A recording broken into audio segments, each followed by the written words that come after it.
gas. So this front row right here, if you smell anything, it was me.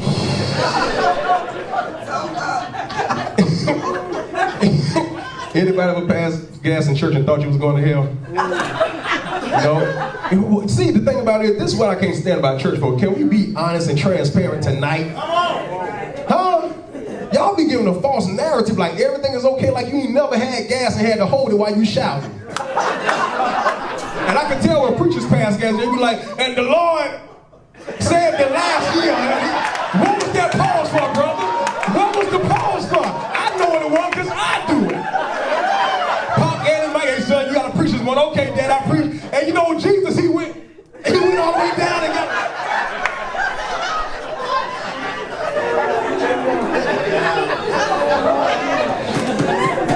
I felt a hurting and a burning in my guts. And it wasn't the anointing of the Holy Ghost. So I got saved for real. Welcome to Limelight Conversations. I'm your host, Troy D. Williams, and we have a very special guest in the studio with us today. He is not only my friend, he's become a brother over the years.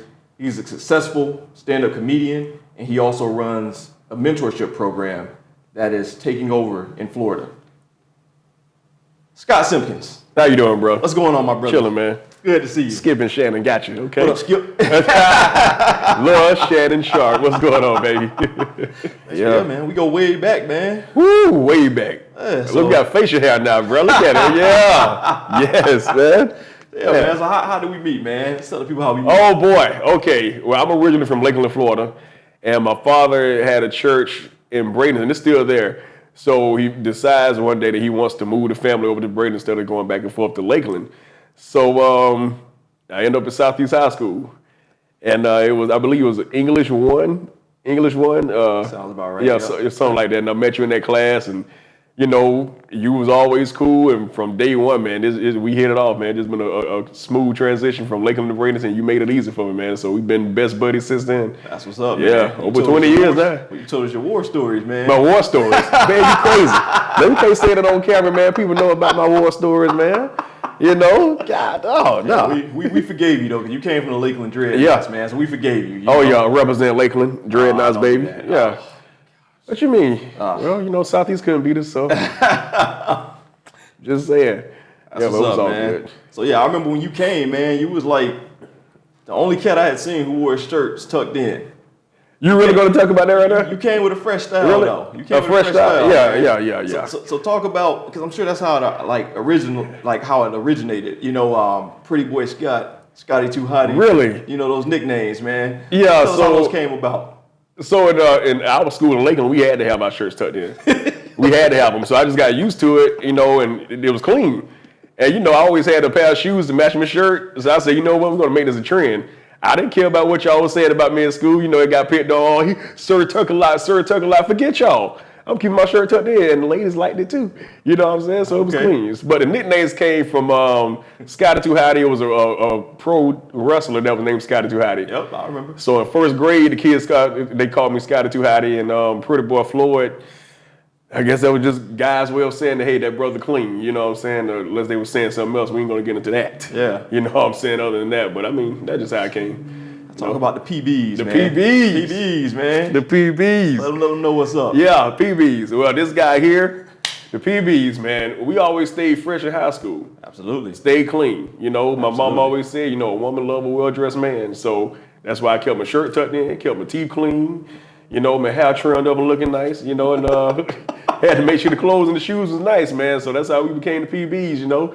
And we also had a following in high school too. The PBs, kids wanted to be like us, they wanted to dress like us. So it was nice. So you always been mentoring. We was mentoring the young cats. If you want to look at it like that, it was very bad mentoring at that time. Nah, man, we taught them how to present themselves. That's positive energy. True, we taught them how to manipulate girls, man, to get them. No, that was all you, not me. Jesus. I wasn't even getting at girls when you first came there. You know? I apologize to some of you guys that are watching that may have been manipulated by one of us. I apologize. Yeah, man. So let's talk a little bit about your childhood, man. What was it like growing up as a preacher's child, man? Boy, man, look, it was tough. My father was strict. He was straight up and down, God only, God fearing. Jesus this, Jesus that. I mean, skating ring Jesus, playing basketball Jesus. I'm like, man, Jesus might as well gonna be my teammate. You know what I'm saying, on the basketball court, as much as I know about Jesus. It was tough. And we couldn't listen to secular music. So every time you guys would talk about like secular movies and music, I had to fake it. The only way I knew about it was looking at the commercials. That's why I always quoted one line from the movie. Y'all would talk about the whole movie. I just talk about Friday. Hey, he got knocked up. That's the only part I knew. So it was tough, man. You know, listening to music and trying to learn different Tupac songs. I remember one time I had a Tupac tape playing in the car, and I thought I had the earphones plugged in all the way, and it wasn't. And they heard me listen to Tupac and wonder why they call you B. And I'm like, okay. They were like, Scott, what's that you listening to? I'm like, it's the whining. Woo, yeah, but it was tough, man. But I mean, it was right. You know, my father grounded us, you know what I'm saying, and had us rooted in God and everything. So we actually lived in a terrible neighborhood, terrible crime-filled, drug-filled neighborhood. But because of those roots in God, man, we was able to stay off the street, man. You know, man. Yeah, so I don't regret it. Well, I mean, looking back now, it actually makes a lot of sense. Like we used to always wonder, like, how come Scott never goes to the club? You know, teen night. Scott never go to homecoming. He ain't going to prom. Man, hold on. Look. He ain't go to the movies. My prom date. If you watching, I apologize. I did go to work. I didn't lie. I did go to work. You know, just that. You know, Pop wasn't happening. You know what I'm saying? Pop wasn't having us out there. That's all to it. But it's all good now. I mean, we can do it now. We can do it now. If you want to hook up, we can definitely go have a prom now. We can do it now. Man, it's past, man. It's past? That ship is sailed, yeah. Last time I saw her, never mind. Let's move on. Oh, Lord. Let's move on. Yeah, let's move on. On a more serious note, move on. Let's talk about your relationship with your father, because oh, man, yeah. You guys are very close. Most definitely. You know, and rest in peace. Yeah. Rest in peace, man. It was 16 years, Christmas morning, man. Wow. Yeah, 2004 would never be the same. I remember we was in the mall, I think the week prior before he passed. And I just felt like he was getting ready to leave. He had congestive heart failure. And that started around 1997. And he was up and down. But every time he came out of the hospital, he was always upbeat, back to his normal self and like going and working and everything like that. But the last time he got in the hospital, it wasn't the same. So that morning I was with my oldest daughter and we was celebrating Christmas. Mom called probably maybe 6 in the morning and she told me to come over. And he was in the bed, you know, and wasn't responding, wasn't moving and everything. And it was like, you think about stuff like that, but you don't really actually play it out all the way. Mm-hmm. So when I actually got there and had to roll him over, try to revive him, all that, it was like, hey, man, this is really real, man. You know, and that day I lost my best friend, man. You know, but we had a close relationship. You know, he taught me how to pawn shop, always taught me about God, you know, taught me how to get my work, taught me how to box. Mm-hmm. And that's actually how he taught me how to get my work. And a guy standing at 6'2", 300 some odd pounds, and I'm trying to, you know, actually get him. He wouldn't let me win. But one day I caught that cat with a right hook right in his jaw. Boom! He stopped the fight. Now I think I heard him, but he used that as a teaching moment. He said, "Now you see that, boy? You see that? You see how you just got me? You finally got me." He said, "Now you'll take your schoolwork the same way.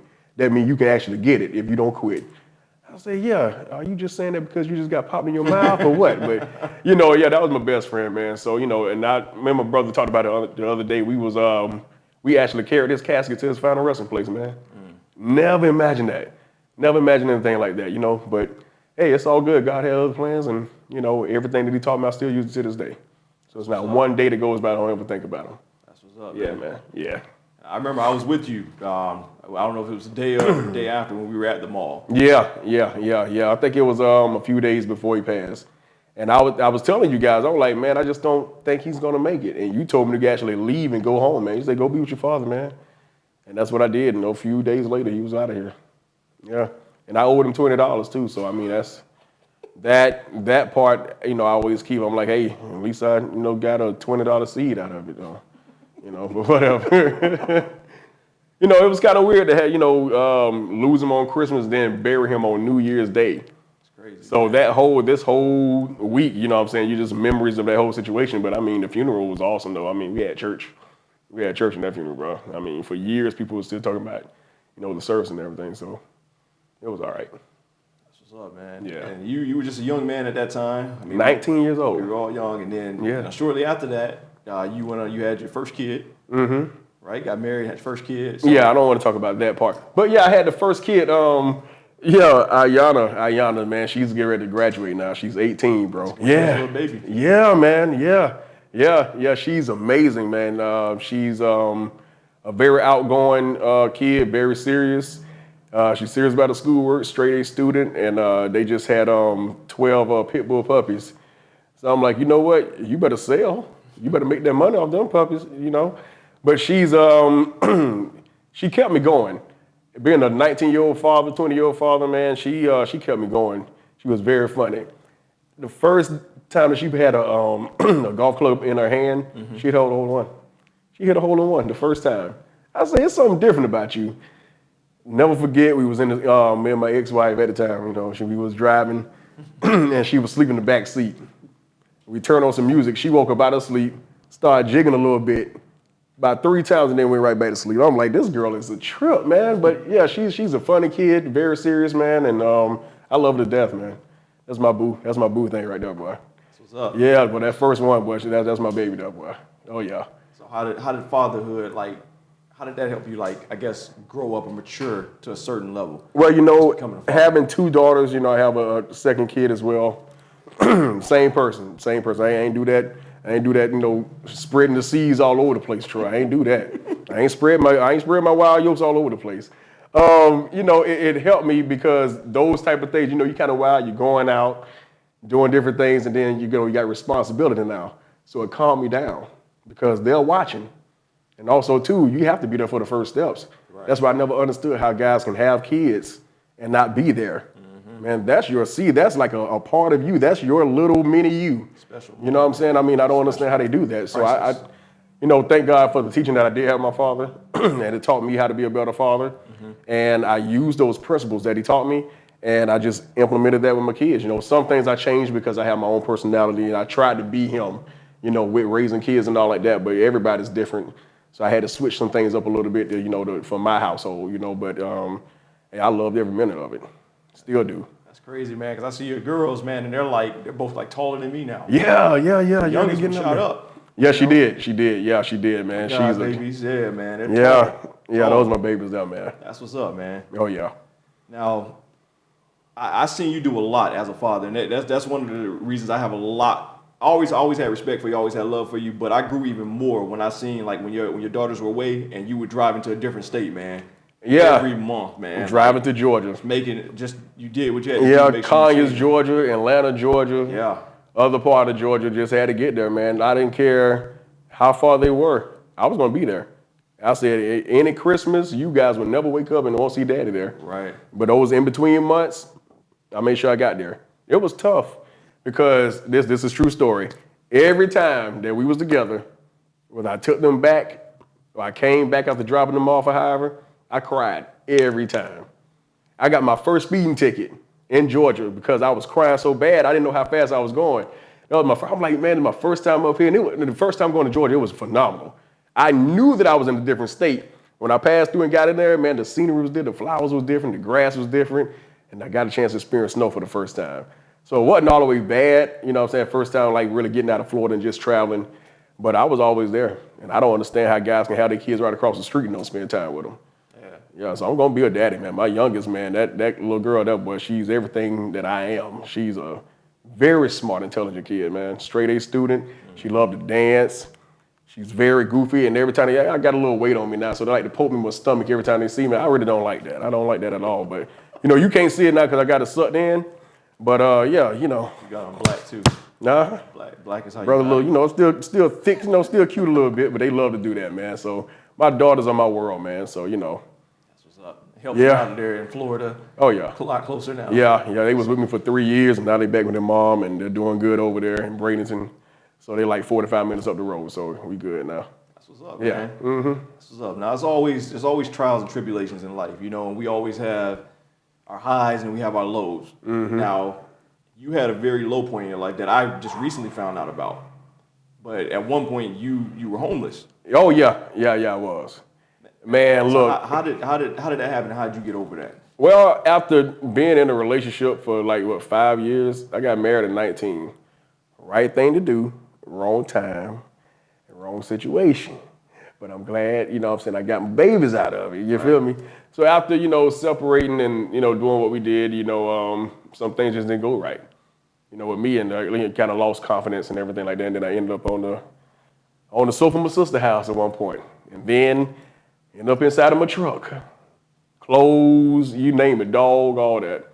You know, it was tough. And I mean, to actually be out there with homeless people and they lending you a helping hand, it was kind of like, look, that motivation kind of kicked back in after that. I'm like, God, this can't be it. So I use that now as a motivational tool to keep pushing. You know, to be out there, I think it was probably maybe 6 months, something like that, 6, 7 months that I was like Crazy, that. man. Yeah, I hit it. I wasn't gonna tell y'all, are you crazy? I'm Scott Simpkins, man. I'm Scott Simpkins. I wasn't gonna tell y'all I was out there homeless. I still kept myself clean, still kept a haircut, you know, and getting a job at that time, it was tough. It was very tough. Man, I looked and I saw, I mean, that whole process was crazy. Because I saw a truck that said, we looking for drivers. I had my CDL license and I was like, okay, that might be an opportunity. And the guy came up and said, hey man, we are looking for drivers and we want you on. And I'm like, wow, God, man, I was selling meat out of the back of a van. I'm like, what is this, man? What is this? And they like, no, you can make a lot of money, but I'm looking at how they were living. I'm like, y'all just like me, y'all homeless and living out of a van and living in the hotel rooms. It's not, but it was just a process. God took me through a process, made me a better man, made me a better person, and also helped me not to look down on people that have situations going on like that, you know? So I appreciate where I come from, and I appreciate what happened, you know? I don't look down on it as a tool to say, oh, well, you was like that. Okay, so what? I learned from it, and it made me a better person. I think in times like that too, man, like I think just by default, your faith gets stronger. Oh, most definitely. Because sometimes you look back and you see these situations where it's like only God could have got you out of it. Yeah. You know? Yeah. Nobody else could do it. Only God did, man. Right. Oh, yeah. When you got to sit down and share a bowl of food with a dog.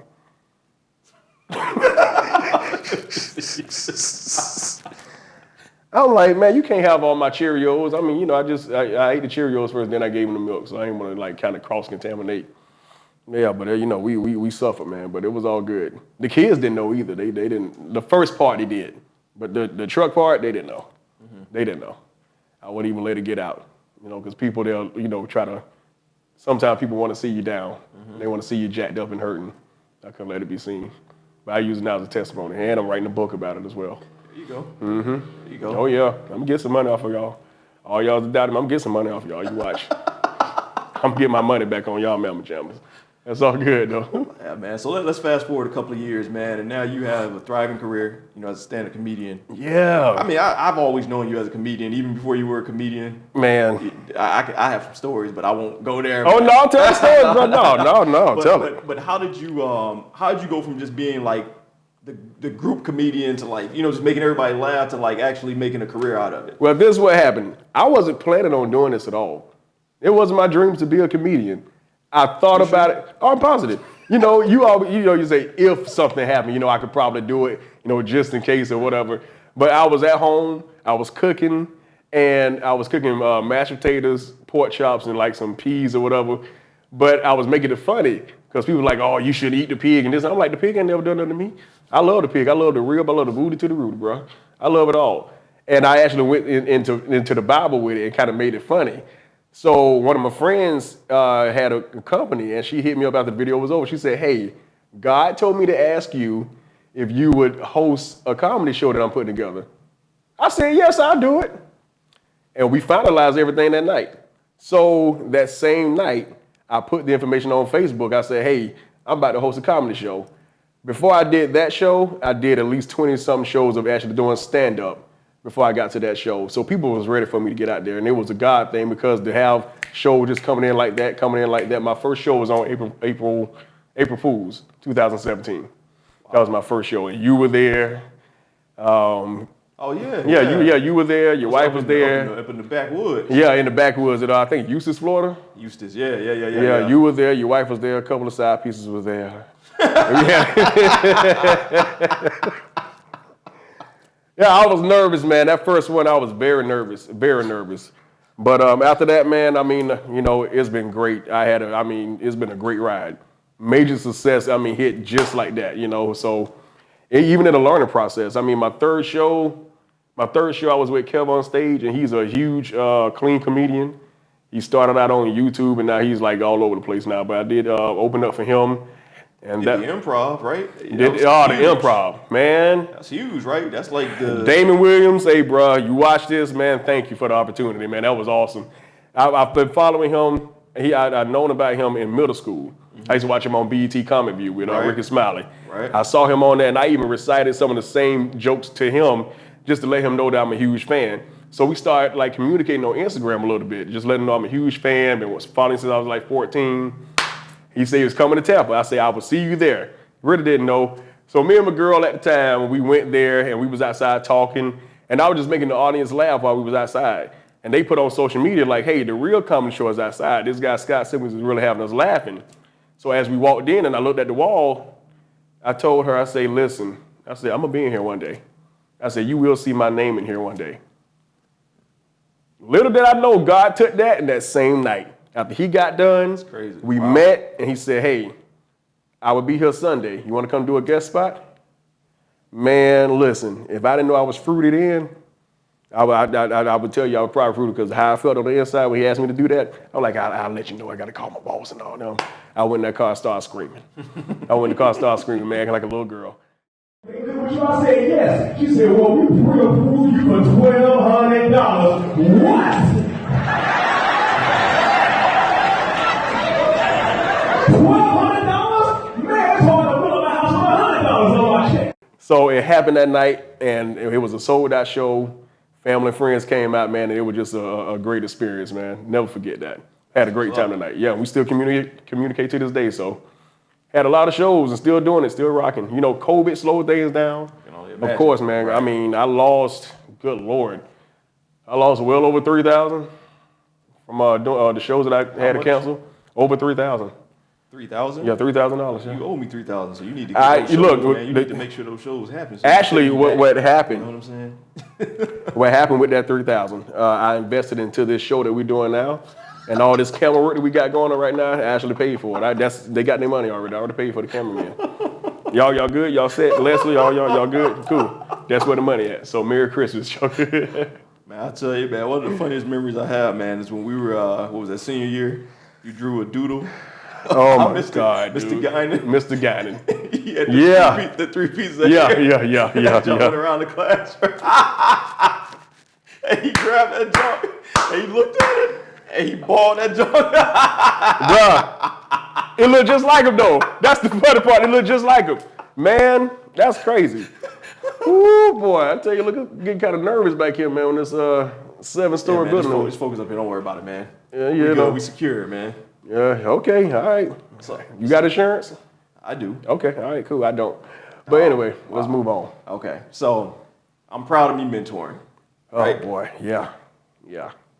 Huge, man.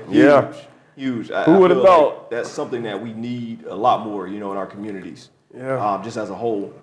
And I remember the reason why I think this is such a big deal, because I just remember going back in high school, and I just remember like, we don't have to talk about the whole situation, but it's just a big heartbreaking situation. Mm-hmm. I felt that pain too. You know what I'm saying? That just dealing with the FCAT, right? And now to see you working in the school. Oh no, let's talk about it. That's a testimony, bro. Talk about it, man. Talk about it. That's a testimony. I'm shy away from that. All right, let's go ahead. Well, 2003, I didn't pass the test. I was off by 3 points. I had the grades to pass. I had the credits to pass, and that test took me out. This when everything changed for me. When I did the after high school was over, I went and did the classes at MTI, and I did all those classes, took the extra credit and all like that, and got everything ready to take the test again, and I knew I was going to pass. So that day, the last day of that class, I said, I will see you guys on Wednesday. Nobody corrected me and said, okay, we'll see you Tuesday. Nobody said anything.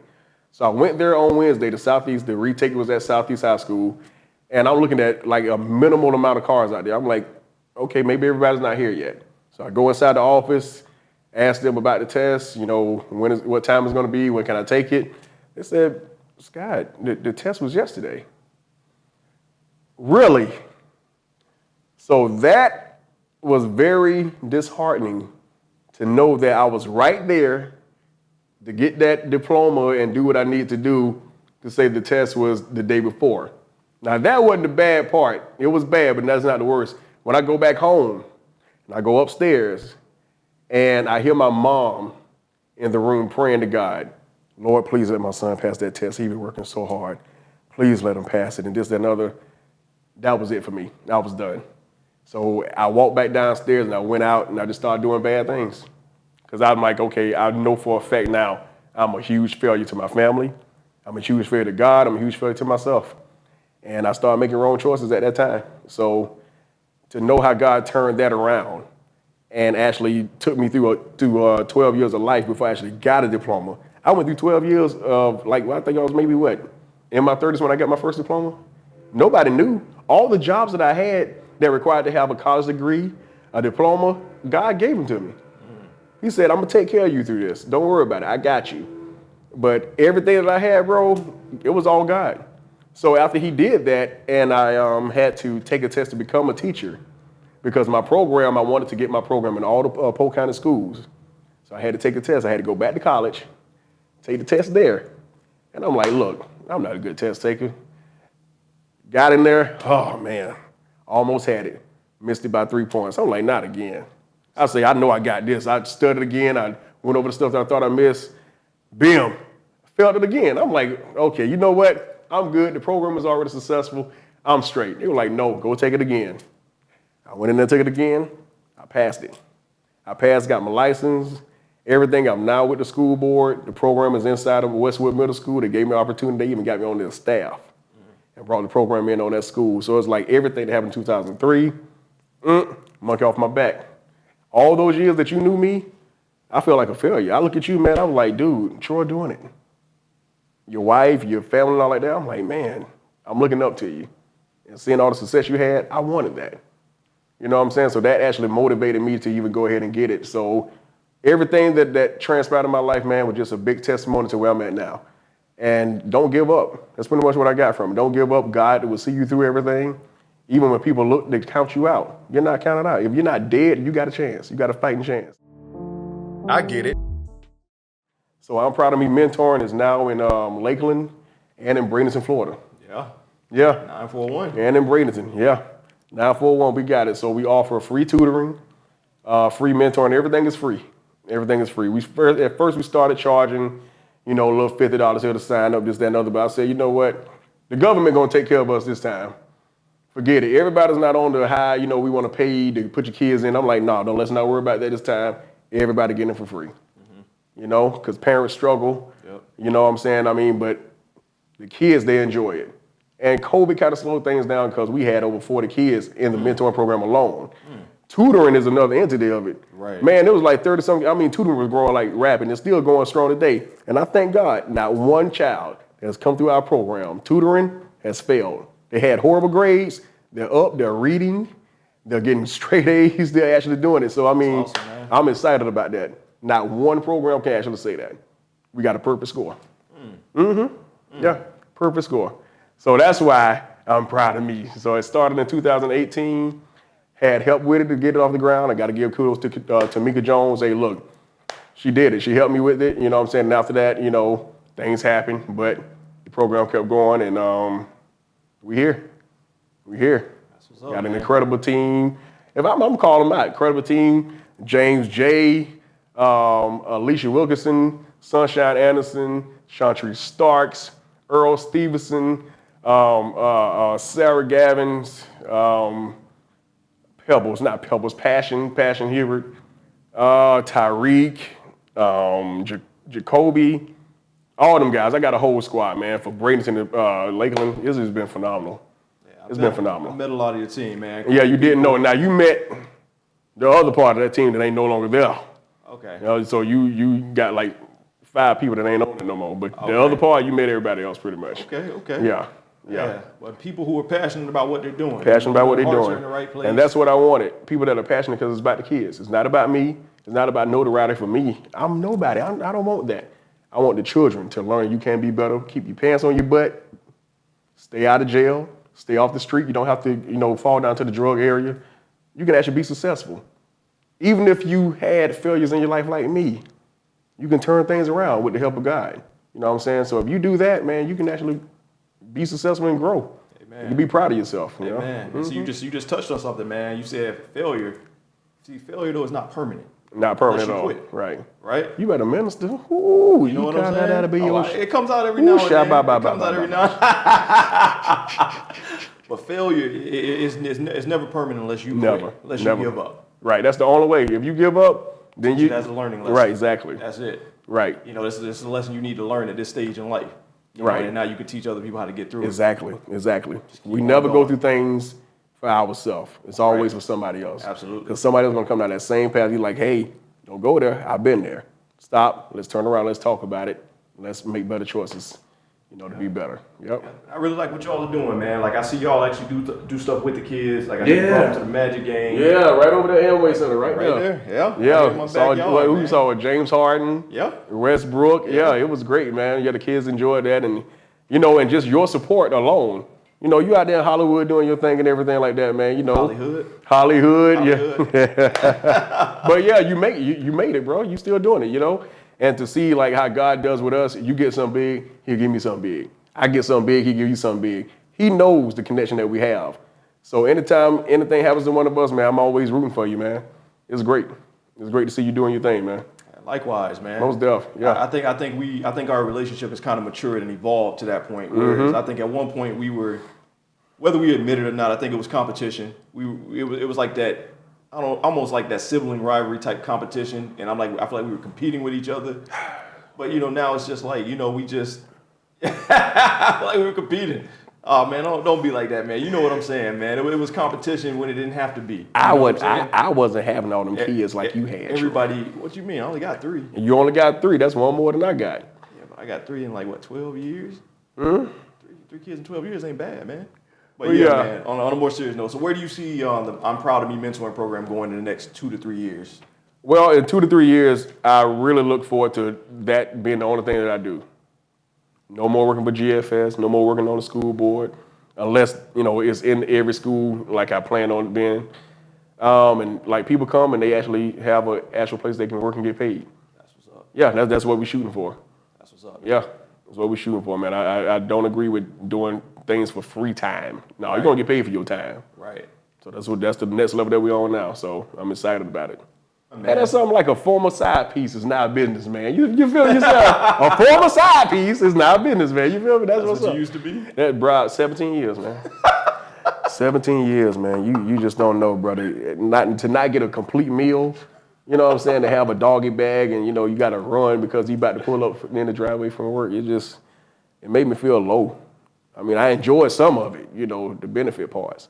You crazy, man. But yeah, listen, 17 man. years. Listen, with the I'm Proud of Me mentorship program, keep doing what you're doing, man. I see big things coming with that, and the Lord is gonna keep blessing that, man. Yeah, I appreciate it, man. But now we do have one last topic to cover, and you already know. Let's do this. You know what I'm saying? I gotta come out the shirt here. We're gonna go to a commercial break for this. I gotta get dressed the right way for this. Hey, hold on. Have a seat, baby. Have a seat. I ain't even say what it was yet. We gotta talk about the Last Dance documentary. Oh, well, let's talk about it then. We gotta talk about it.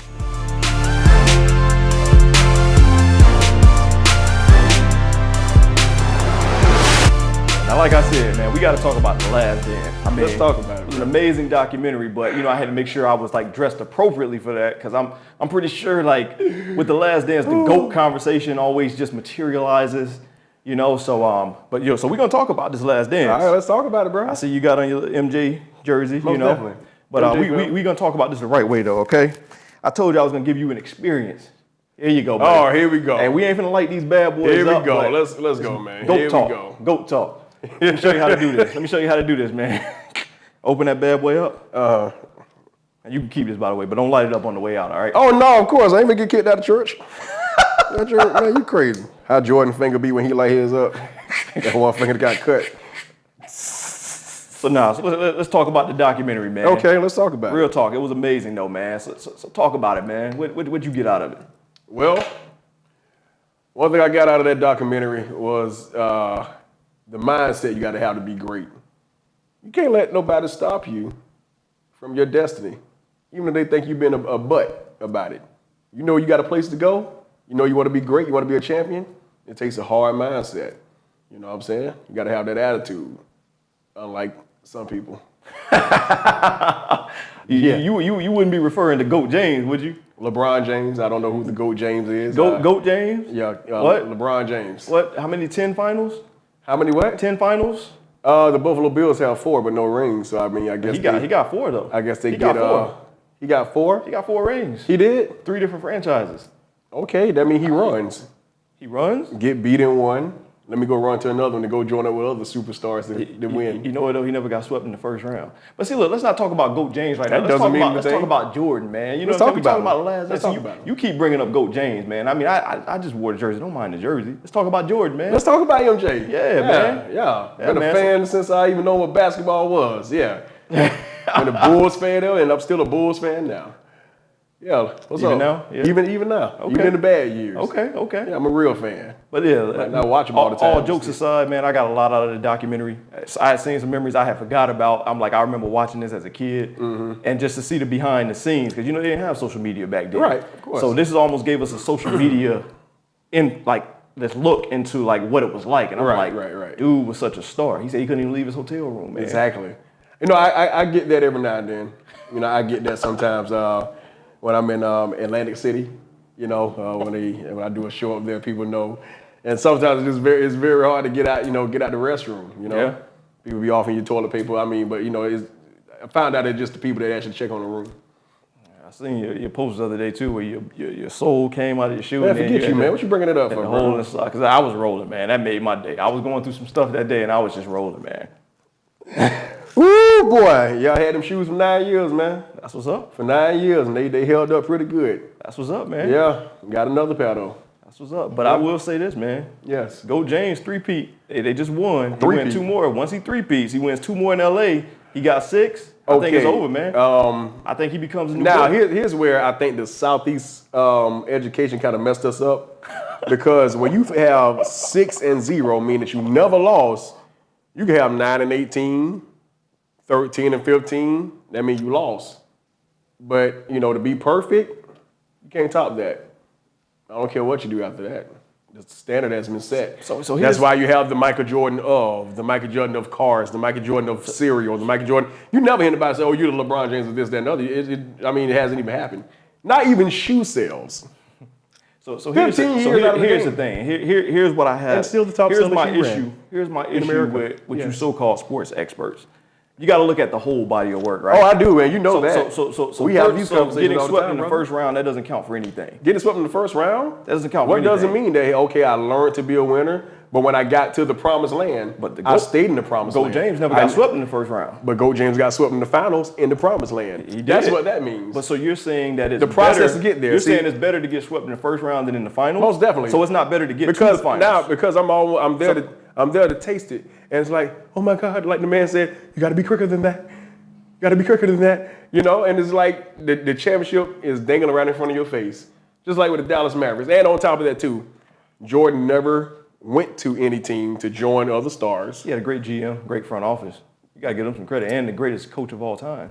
He also had Scottie Pippen. But, Okay. you know, who's counting all that stuff, you know? Okay, well, let's talk about that. Phil Jackson wasn't the greatest coach then. He earned that with that team. He had to coach him. He earned that. He was Jordan nobody. didn't even want him. He was, of course, he didn't want him. Jordan didn't even want He him. said, because you're going to take the ball out of my hands. But after learning, hey, I got to share it with my team so we can be great. He went through a learning process. He didn't want to do the triangle offense because he said he knew it was going to take his And- points down. Right, and it really didn't. And he's still, to this day, the all-time leading percentage scorer in the NBA. Nobody's ever topped that. All I'm saying is At GOAT James 31. is coming for him. All I'm saying is GOAT James is coming for him. Man. GOAT And if James, listen, LeBron GOAT James would never be. GOAT James wins one He more. would never do that. GOAT James wins one more. He's tied with it's a Not tie. at all. Not Jordan at still all. got the edge right now. Not at this all. is my opinion. Not at all. He wins one more, it's tied. How? If he wins How? 2 and he goes 6 out of 6, because How then he is no that? longer has a losing percentage. How was that? And that's 12 finals. Bro, To me, how many times you got to the finals matters over the course of your career. let me ask you something. If your wife asked you to go to the store and you went, but you never came back home with groceries, would she be happy? Well, babe, you did go. Now, I told you to go, you went, but you ain't bringing not one piece of groceries and your kids looking skinty because you ain't got no groceries in the refrigerator. Okay? I don't care if you went to the store, I asked you to bring something back. So with that same analogy, I asked you to bring with something that same back. analogy, that means so getting swept in the first round mean you didn't have a car to get to the grocery store or the No, money to go that to the don't grocery mean that. store. That Yes, don't it mean does. that. Yes, Let's it talk does. about the realness of that. Talk about the realness. When Jordan got to that team, you had drug dealers, alcoholics, and guys that weren't even averaging nowhere to 15 points per game. he Now, snitched no, on I'm a Bulls historian. I'm not a Jordan historian. I'm a Chicago Bulls historian. Those players weren't even a good team at all. They never even made it to the playoffs ever. When Jordan got there, even with a broke foot, managed to get his team to the finals, and he grew. He grew. The killer instinct was already in him. He got his team to the finals with a hurt. You mean to the the playoffs? playoffs? You just said finals. No, I said to the playoffs. No, you said finals. I'm Playoffs. checking you. No, that's why I'm saying that. You said finals. Yeah, It was definitely and playoffs. then, yeah, they got swept. Yeah. I mean, you can have a mistake of words. You know what I'm saying? So but you know my exactly thing what is I'm when saying. he played a super team like the Boston Celtics, he got swept. The super team? That wasn't a super team. That was a super team. They were drafted in, sir. It was a super team still though. No, super. Let me tell you what a super team is, y'all. Oh man. A super team, you went and got that leader of that team. Let's play it together. You went over there and got that leader of the team. I'm going to play with you here. So now we got a super team of all 20 plus, 15 plus, 18 plus players. We got to win. But even with that, he still have never three-peated. He still never doubled the ante of being with a super team. That shows the leadership is not that great as you You think. know what he did though?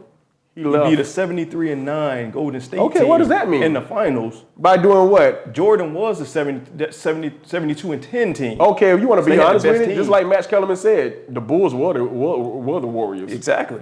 So you keep saying, well, Best team. and also he stopped the league from getting championship rings. What happened LeBron when he just came back stopped wearing the the East. 4-5? Wait, right here in Orlando, what was it? Penny and No, Shaq? it was actually What was it? Sarasota Penny when he and was in Shaq? baseball. But Penny and Shaq, though, didn't they when he came back? Oh, we wearing talk about the 4-5? Jordan that just came back from playing baseball. Oh, but he's the No. Wait, That doesn't matter though. Changing your body. People, listen. We all know this in aerobics and working out. You know, I used to work out with Richard Simmons. We all learned this. Changing your body to do another sport would definitely take away from the main sport that you were doing. His body was different. He had to get his legs back under him. Being out in the game for 18 months, you wasn't going to win. But still, even with playing 18 games. Excuses. No, that's not an excuse. That's fact. And you know it. Excuses. That's not an excuse. They're all excuses. Well, what is LeBron James' excuse? They're all excuses, man. Wait a minute. So you're on a super team, Dwayne Wade, Chris Bosh, yourself, G.O.A.T James, and you lost to one superstar, Dirk Nowitzki. How many Hall of Famers was on that No. team?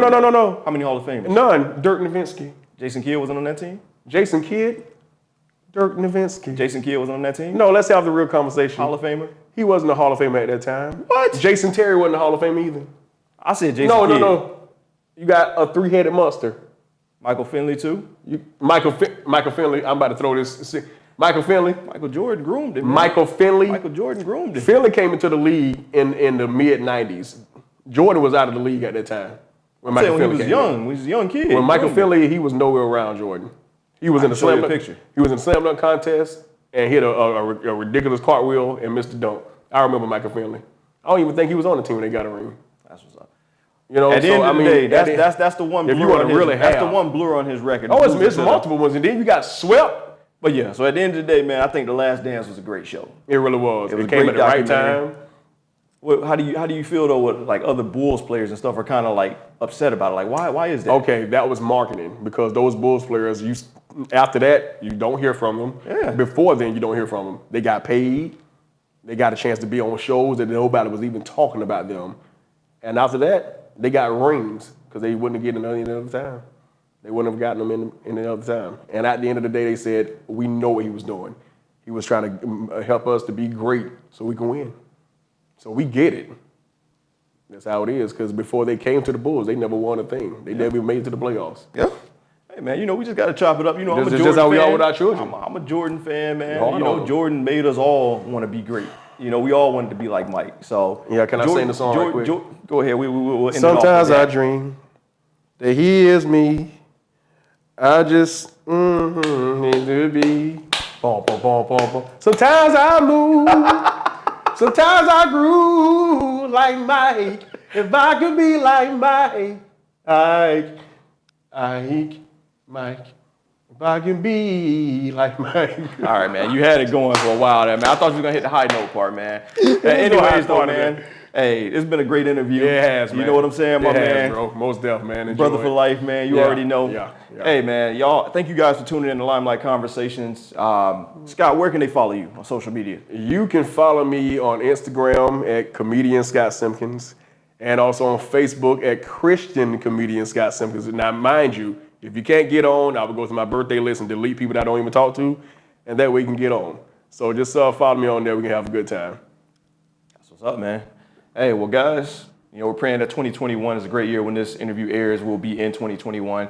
But I just want to wish you guys a happy new year. God bless you all, and thank you guys for watching Limelight Conversations. And remember, it goes down in the limelight.